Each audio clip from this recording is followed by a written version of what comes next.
राजस्थान के एक सुनसान गांव भानगढ़पुर की सीमा पर एक पुरानी हवेली थी जिसे लोग काली हवेली कहते थे। सालों से वीरान पड़ी यह हवेली अब जर्जर हो चुकी थी, लेकिन गांव वालों का मानना था कि वहां कुछ ऐसा है जिसे इंसानी आंखें देख नहीं सकती। कहते हैं 100 साल पहले वहां नवाब इफ्तिखार अली खान रहा करता था, जो काले जादू का माहिर था और उसने एक जिन्न को बंदी बना रखा था अपने खजाने की रक्षा के लिए। एक रात नवाब की रहस्यमय मौत हो गई और तब से हवेली बंद पड़ी है।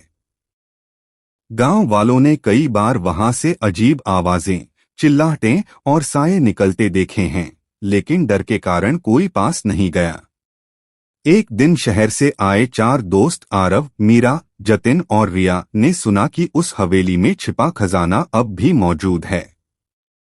लालच और रोमांच के चलते वे बिना गांव वालों की चेतावनी सुने उस रात काली हवेली पहुंच गए।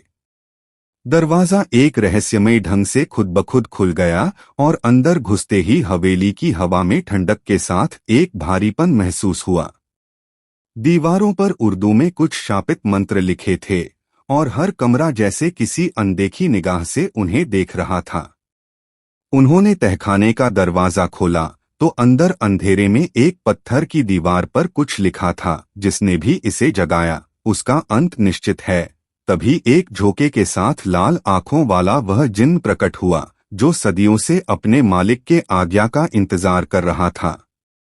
मगर अब वह आजाद था और उसे फिर काबू करना किसी इंसान के बस में नहीं था।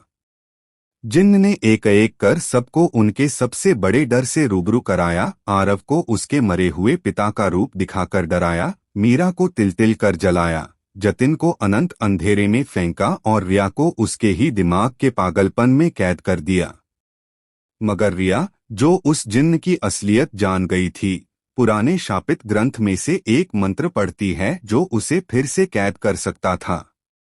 अंतिम क्षणों में खून, चिल्लाहट और भय के बीच रिया ने वो मंत्र पढ़ा और हवेली की दीवारें हिलने लगीं। जिन्न ने चीत्कार किया और सब कुछ अंधेरे में डूब गया। सुबह गांव वाले जब आए तो हवेली पूरी तरह खामोश थी, जैसे वहां कुछ हुआ ही नहीं। मगर तहखाने की दीवार पर एक नया शिलालेख उभरा था, अब मैं जाग चुका हूं। अगर आपको कहानी अच्छी लगी तो हमारे चैनल को सब्सक्राइब करें। कमेंट कैरन पार्ट 2।